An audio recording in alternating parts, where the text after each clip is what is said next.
Welcome to the Work, Wealth, and Travel podcast. I'm your host, Nicole, and this podcast is your guide to start creating a lifestyle by design. From entrepreneurship, money and finance, taxes and residencies, and everything in between, this show highlights the nuances of a true global citizen lifestyle. Let's dive in. Welcome back to the show, and in today's episode, I sit down with Bryan Driscoll. Now, this was such an interesting conversation. Bryan really marries his expertise in digital marketing with savvy real estate investments to help his clients maximize their potential. He has a long history of success in marketing, first starting out as an independent freelancer in the online space, helping businesses strengthen their SEO back in the early 2000s. He started out as a one-man show working from home via Odesk, which is now what we know and love as Upwork, with the goal to help as many people as possible grow and to work together online. Now, Bryan has achieved financial success by following his BRRRR model, which we will chat about in the episode. And he now owns in excess of $5 million worth of real estate. But he is a savvy investor, carefully keeping his debt levels under control at around $800,000. His motto is never over leverage. So in this episode, not only do we chat about online entrepreneurship, but also how Bryan brought that into the physical space through real estate. Let's dive in.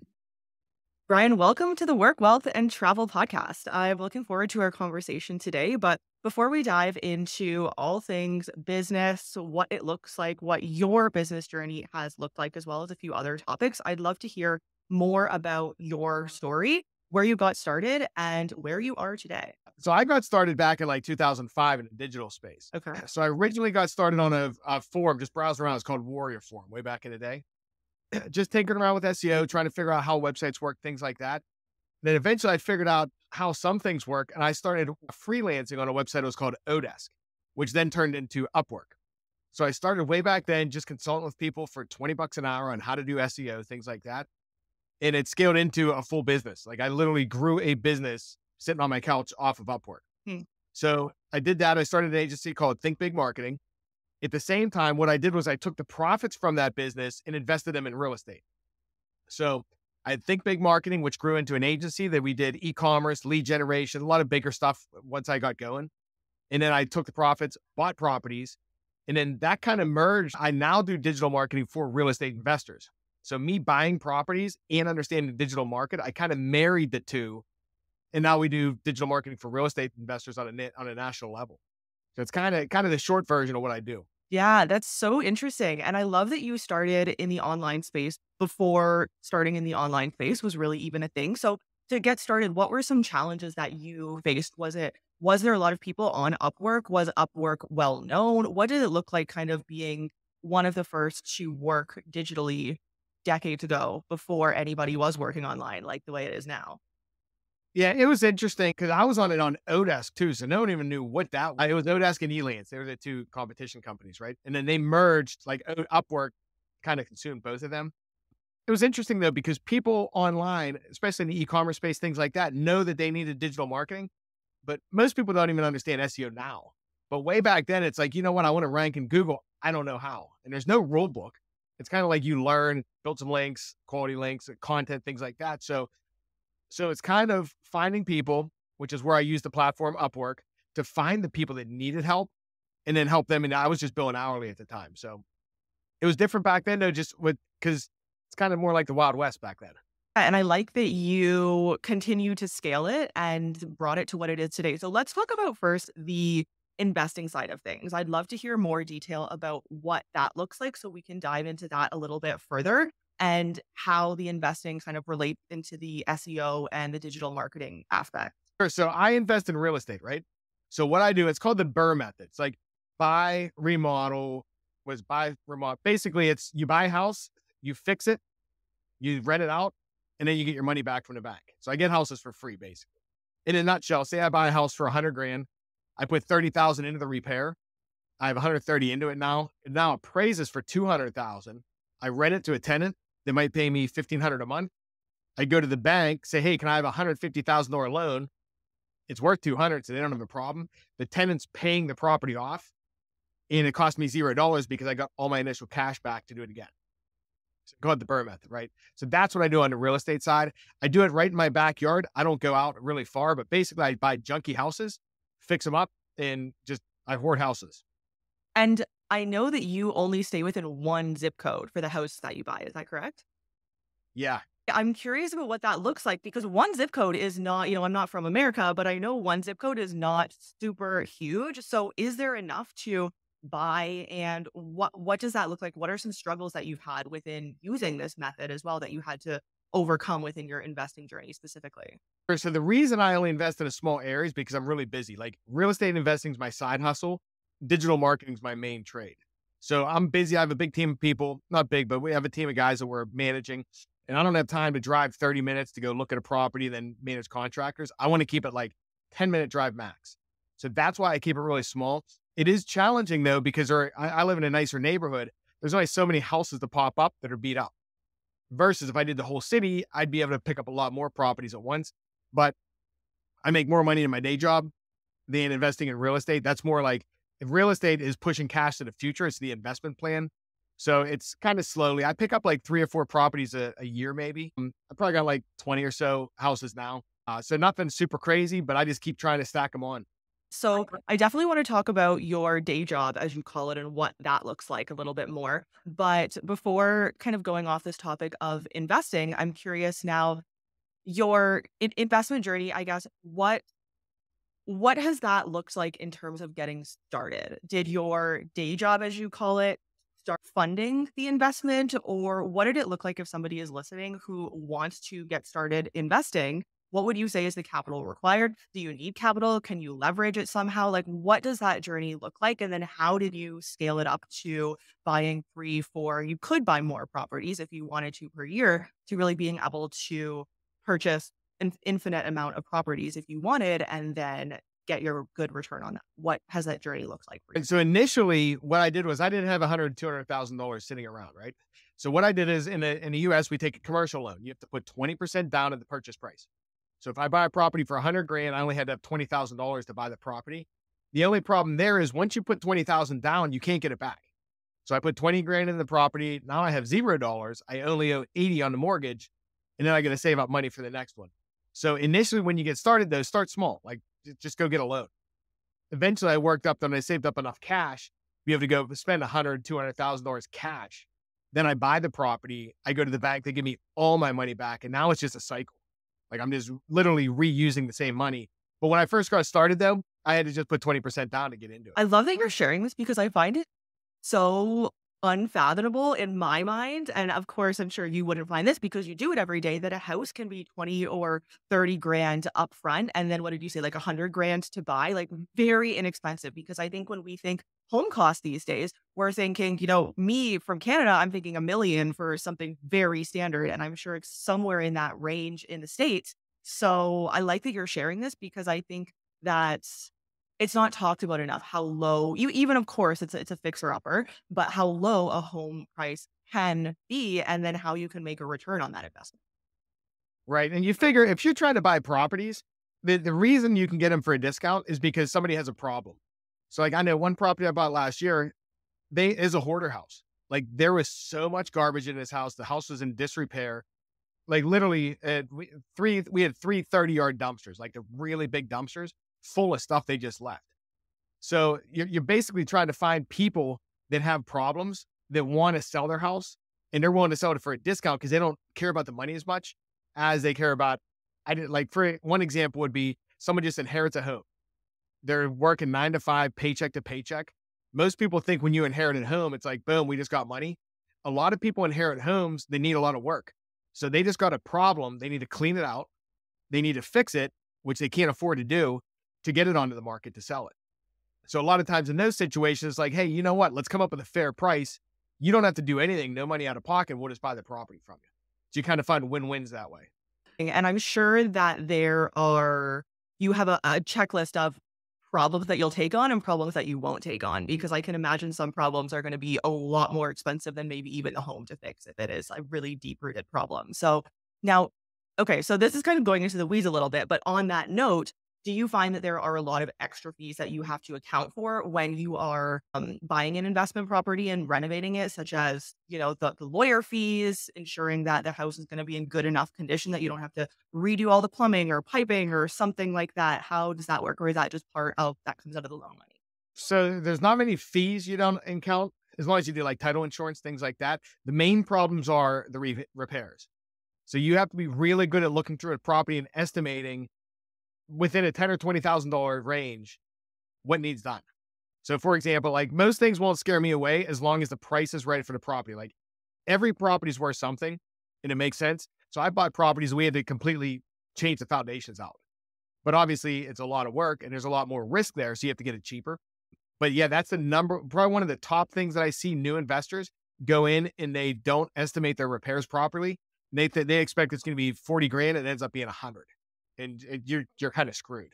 Or just dealing with the wrong contractors, like dealing with the contractors in the phone book, like the big companies that sell just $50,000 kitchens. You need investor friendly contractors that know how to put kitchens together with builder's grade materials versus $50,000 cabinets. And those are things I think that a lot of people wouldn't think about when getting into that market. Okay, so that's really interesting. I'd love to chat also about your, as you call it, your day job. What does that look like? What do you do? And yeah, let's start with that and then we can kind of go from there. Sure. So currently right now, what we do is we do digital marketing for real estate investors. So we generate on a national level leads of people that are motivated to want to sell, like people that we want to buy their houses, right? So we generate leads through Google pay-per-click, Facebook, TikTok, YouTube, all the different channels, generate that lead of somebody that wants to sell. And then we sell that lead and connect them with an investor in their area that wants to buy the house. So we kind of pair like Mary over here, who's got the inherited house, and Fred, who wants to buy it. We put them together. Oh, interesting. So basically what you're doing is your side hustle, if you call it that, with the investment for homes, you're helping other people do that as your full time. Right. Yeah. Because originally I was doing Think Big Marketing, which was like a national marketing company. And then we merged into only doing it for real estate investors. So yeah, we do digital marketing now for real estate investors, pairing them with the people that want to sell their house. I'm sure there's a huge market for that. Okay. So let's chat about the specifics of that, because digital marketing, there are so many facets to digital marketing online these days. And I'm sure a lot of people listening have either dabbled in digital marketing, have done digital marketing within their own business. Maybe they're freelancing with digital marketing. So you mentioned that you do ads. I know you do some lead generation through the ads. What have you found? And you have a lot of channels, it sounds like, that you have experimented with. So what have you found works? What doesn't work? What are some of the conclusions that you've drawn from many years within the digital marketing and ad space industry as well? Sure. So in the lead generation, a lot of mistakes I see people making are they go out and make a really fancy website before generating traffic. So I see a lot of guys are like, hey, let's go spend $5,000-$10,000 for a website. Like, go get your website made, get it at least presentable with really clear call to actions, and send traffic to it. Generate money first, and then opt it. Like, traffic needs to come before you get into the fancy websites, right? So that's one thing I see there. What works? So I see really direct messaging. Like, so for example, in the housing space, we're targeting motivated sellers. Messaging like sell your house fast. We buy houses. We pay cash. We're cash home buyers. Messaging like that. A lot of people get into the space and they're like, find out how much your house is worth. You'll get a lot of leads really cheap, but they're going to be garbage. They just want to know how much their house is worth. They don't want to sell. So I see things like that, and keeping creatives really clear, like not all jumbled with lots of words, like just sell your house fast or whatever you're in. Like if you're selling a product, whatever it is, just make that message resonate with someone so they know exactly what it is within a second. Yeah, I like that you mentioned that, because I do see in the online space today, especially within ads, that there's so many words, there's so many pieces to the puzzle. It's like when somebody's clicking on it, they oftentimes don't even really know the business that they're going to be clicking onto. So it has to be as direct as possible. And I think that, yeah, I love analyzing ads and seeing what works and what doesn't. And all the ads I see that perform well for businesses across the board, not one specific industry, they are all just direct, one image, one or two lines of text, keeping it as simple as possible. So you know quite a bit about SEO. You also know about ads. What have you found now in terms of SEO? So you mentioned driving the traffic to the website, do you do that through SEO? Do you do that through ads? Do you do that? What does that really look like? And yeah, let's start there because I would love to dive a little bit more into SEO as well after. So it depends on what phase you're in your business, right? Like a lot of people are like, I'm brand new in business. I want to get going on SEO. SEO, you're going to get leads in like 6 months. Like it's not going to be tomorrow. So a lot of people, it's like, go spend money on Facebook's probably going to be your cheapest barrier entry to get a quality lead if you push people through a website. So we'll step back on that one real quick. In Facebook, you can market multiple ways. You can market, they call it a Facebook lead form, which is where an ad shows in Facebook and you click the submit button or you click the call to action button and it pops up the form right inside of Facebook. Some people consider that a lead. It's a real low quality lead, in my opinion, because Facebook's pre-populating your information with your email and phone number you put in there 15 years ago when you signed up. What I recommend is have them click the ad, direct them to your website that has strong call to action and messaging there, and use your website as a disqualifier to get the tire kickers out and push traffic that way. That's a really good way to generate leads and get some quality. And on Facebook, you're really paying per impression. So Google pay-per-click, you're paying per click. So depending on what space you're in, I'm in a real estate space. We're spending $50, $60 a click sometimes. Same with mortgages, life insurance. On Facebook, we're paying per impression and we're competing to show ads in a demographic. So I'm competing with bakeries and shoe stores, like just the local businesses in those areas. So it's not in direct competition with a really competitive guy. So it's going to depend what niche you're in, what's going to be the best. Google has really good intent. So say we are marketing in Google, someone types in sell my house fast. They're looking for us versus Facebook, we're interrupting them. But Google's a lot more expensive per click. So you kind of have to build a funnel there. Yeah, yeah, I totally agree with that. Okay, so let's chat. This can be a topic, but I'm curious your opinion on this. AI and the kind of what that is going to look like. What do you see and how are you maybe changing the direction a little bit of your business, or what does that look like for you in terms of, for me, it's very interesting because I actually find myself, I have ChatGPT saved right on my homepage. So if I have any question now, sometimes I'll go to YouTube. I think a lot of people do, but I'll go to ChatGPT and I see that increasingly in the future with so many different types of AI that this could potentially be a trend. And I know Google has to pull that or AI has to pull that information from somewhere. But what do you see some trends in the future looking like for people who are running Google ads, for people who are doing the SEO, doing the blog posts, and maybe how are you changing your business model somewhat or the way that you're advertising somewhat to make way for this AI revolution that will soon be coming, I think at least. Yeah, I think so too. So it's interesting here, right? So Facebook and Google, like all the platforms, they've been using AI for years. They just don't tell us about it. That's how Facebook can deliver such relevant ads to you. Not to go too far in the weeds. So if we're generating leads on Facebook, right?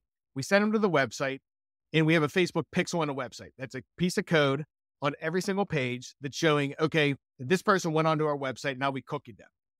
On the thank you page, we put a lead event showing, okay, whoever hits this page triggers this event. And we're going to section those people off.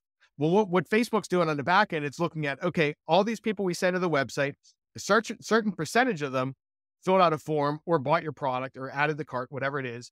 And once they get enough people there, Facebook's algorithm can use AI and they're basically looking at the demographics of all the people and trying to put your ads in front of more people like that. So that's constantly been going on the marketing side. Now, what's getting interesting here is now normal people can start using AI also for all kinds of things. So they're taking all the different tech and all these data points and things and putting it into people so we can use it. I'm seeing benefit on even just writing emails and writing website copy, things like that. We're using it for that. I was messing with a website and I'm not a coder. I understand code, but I'm not like a hardcore coder. And I was trying to see where an error was on some CSS we had. Maybe it was JavaScript. So I just popped the script into ChatGPT and said, hey, why is this not working, basically? And it pops out the final script. So I'm like, that kind of stuff's cool. Bots are going to be really cool. Like if you can make really smart bots based on AI, that's going to be interesting also. I think it's going to open up a lot of different things. I don't think it's going to take people's jobs away. I think it's going to give people actually more jobs in managing and like creating things that can work with it. Yeah, it's so interesting you mentioned that because I was just on a client call this morning And she wanted a really simple piece of code. But again, neither of us are coders. And she wanted a simple piece of code to make a tracker, kind of like a calculator. And so she was like, you know what, let's type it in chat GPT. I don't think it's going to work. We'll probably have to like hire someone on Fiverr for a few bucks to just code this. It worked. It was wild. She just put it directly into her website. It's there with, you put in the date. It gives you like, it's wild. So ChatGPT, yeah, there's a lot of uses around that. So I like that you bring that up because I do think, yeah, it's very interesting where that's going to go in the future with chatbots and kind of like once you get them trained, and you look like you have something to say. Yeah, it just popped in my head. But you're good. You can read my face like that. The facial, like the videos. I don't know if you've seen them on Facebook yet and Instagram and things like that. The fake people that are creating content, like so someone's going to write a script. They put it into one AI that creates it and makes it a audible transcript, like someone speaking. And then they take it in another AI software and then they're putting it into a person that's speaking it. And then they're using these as ads.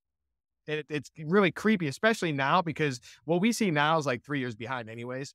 So really where the tech is before it comes mainstream, it's going to be crazy, I believe. And scary because like someone could take your face with your voice and make an ad saying something that you might not have said. I think there are definitely a lot of things in the future that could be destructive with AI, and I'm curious to see how the industry is going to try to mitigate that.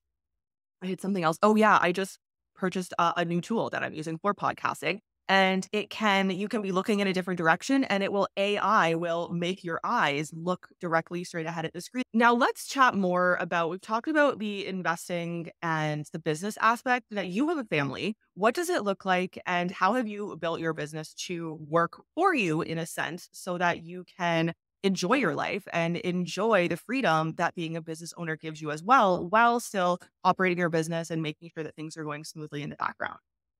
Sure. So initially when I started my business and when I was freelancing for like over 10 years, I was doing it all on my own with like a couple people. So it was a time suck. Like the tipping point was when I started delegating, like finding and having people, bringing people on a team that can help me with some things and buying back some time. Like now I work from, I don't know, I wake up early. So I wake up at like 4 a.m. just naturally. I'll work from like 6 in the morning till like 5 p.m. or something. So not like super long days, but it's longer than some people, I guess. But then at nights and weekends, I'm not working. Or if I want to take off today, like if I don't want to do anything, I got people doing it. So I'm good. But initially, when I first started, it's like, you got to hustle. Like everyone's like, oh, I'm going to start a business and live and travel. Like you can travel if you do it right, if you're disciplined. But everyone's like, hey, I'm just going to start a business and I'm going to be rich. Like it's not like that. You got to put in the sweat, get punched in the face, which I wish I would have known about all this, like all these digital nomads and everything now when I was single. So it's like, geez, man, that would be sweet. Like now I got a family, so I can't really, we're all remote. Like we don't have any offices, but I'm not working in Paris and then going to wherever. But yeah, just starting. It's like, okay, hustle, figure out your business, then optimize, pull people in that can do the things that I basically hire things out that other people can do. And then you do the things that you can't find anyone else to do, like the high level things. Kind of like the business owner, they're really thinking about the next steps, where it's going to go. That's really something that you can't outsource. Hopefully, you don't want to outsource that. And yeah, as regarding your kind of nomad starting a business, I think that's so accurate. It's so talked about online, especially is the way that I see it, and I consume a lot of the content for entrepreneurship and business. But I'm in so many just low quality Facebook groups, and I'll see people posting like, I quit my job and I started a business and it's really hard and now I want to go back to work. It's like nobody talks about that side of business. And for me, on my platforms, I try to be very open about what it looks like to travel and be nomadic because that's my specific lifestyle, and to do all these things that I love. But also, I'm at my computer most days. Some nights, I prefer working at night. So sometimes it kind of looks like in the daytime, I'll get things done. And then I'm working really late or I'm working all day and all night. And I think that there is such I don't want to say like a stereotype. I don't know what the proper word would be, but there's such a stigma around it that you can start an online business and it'll just be easy and you can get AI to help you and do it for you. And like, yes, all of those things are true, but it does require you to put in the work for years. It's not just a 1 year and done thing. And I think that is not seen or talked about enough. So I appreciate you bringing that up in your journey and what that has looked like for you as well. Yeah, and it depends. Okay, so you either have a side hustle or a business too. A lot of people are like, okay, here's an example of what I picture. I always pictured when I'm running by myself for like 10 years, I always figured that I feel like I'm the fat dude at a buffet and I don't know when they're shutting the food off. So in business, it's like, okay, you have your clients, you have money coming in, it might be gone tomorrow. So you always have that stress there. And it's like people are like, oh yeah, I want to start my own business. If you're going to start your own business to make the same money you make in your job, you got to weigh the options versus freedom versus money, because you're getting a lot more stress and a lot more hours. It's like you got to really want it because it's a high risk. And like me, I got to make like 5 times what I can make working 8 to 5 to even justify it. But it's like everyone looks at it, the guy doing the business, it's like, okay, I'm riding a lion. And everyone's looking at it's like, oh wow, that guy's riding a lion. He's freaking awesome. And then you're sitting there on the lion thinking, like, what am I doing? How do I get off this thing? So it's like constant a lot of head games and things like that too. But it's like you just got to be like really disciplined and really think it through. And it's not easy. And now I know that there are so many things that we could discuss in terms of different topics. Now, is there anything that you find that's important in terms of business, entrepreneurship, lifestyle, wellness that we haven't touched on yet that you would like to mention? Yeah, I'd say anything in business. The one thing I know that I've found a lot, you're going to fail a lot. I always just tell myself, just try one more time. Because everyone's like, you got to go make $1 million. No, you got to go figure something out and you're going to fail. And then you're going to not want to do it because you're like, oh, I got to figure out how to make $1 million again. And I keep failing. It's like, no, just go try one more time to make that website work or whatever it is. And just keep making forward movement versus focus on, obviously you have to have the big goal, but like in the day to day, just keep making progress, like step by step. That's helped me a lot. Yeah, yeah, I love that. So, and you saying that, what did some of your failures, probably, years back when you were starting and maybe transitioning from freelance into more of a business or into the investment aspect? What were some of your failures? What did that look like? Yeah, I've had some big ones. So I'd say one of them, I got hooked up with these guys in Florida that dealt with real estate, pre-construction real estate back in, I don't know, it was a while ago, like 15 years ago, maybe when I was in digital marketing. And I got hooked up with them. Turns out they were scammers. I took a mortgage on my house for this because I had to keep traveling to Florida back and forth. I lost like $40,000, $50,000. That was one that stung. Like, it's like, if things look too good to be true, which a lot of them in the digital space now do, they usually are, but then you have to watch out. Most, most of the time you're going to fail anyways and then figure it out just because of how you roll and how the world works. But then you got to watch out for these jerks out there that are actively trying to rip you off too. You know what I mean? So that's what experience there. This guy was an actual scammer, like scamming people. And I just got involved in it and got the short end there. I don't know. I probably fail. I fail all the time. It's like, I look at if I'm not failing and getting uncomfortable, these are all small fails normally now though. It's like, then I feel like I'm not pushing myself. I love that you mentioned getting uncomfortable because for me, that's so important that, and you will always be, for me, inside of your comfort zone if you are just playing small. If you actually want to build something of your own or do something that is really meaningful, that means a lot to you, whether it be start a business or, like me, leave your home country and never go back or whatever. There's so many different, realms of life that this falls into. But if you are not being uncomfortable, you are not going to make a change, and nothing changes it. Change it.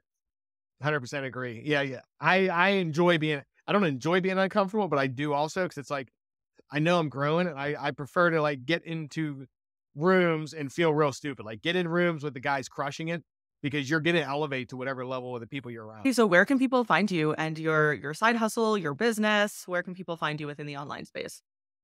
Yeah, sure. So our website's motivatedleads.com. And we have a podcast on there too. You can learn about it. Just click the button at the top, podcast. You've just listened to the Work, Wealth, and Travel podcast. If anything from this episode resonated with you, I would appreciate if you share this podcast on your socials. And of course, be sure to tag me. And don't forget to leave a review on your favorite podcast platform. Thank you for joining me on this global citizen journey, and I'll see you in the next episode.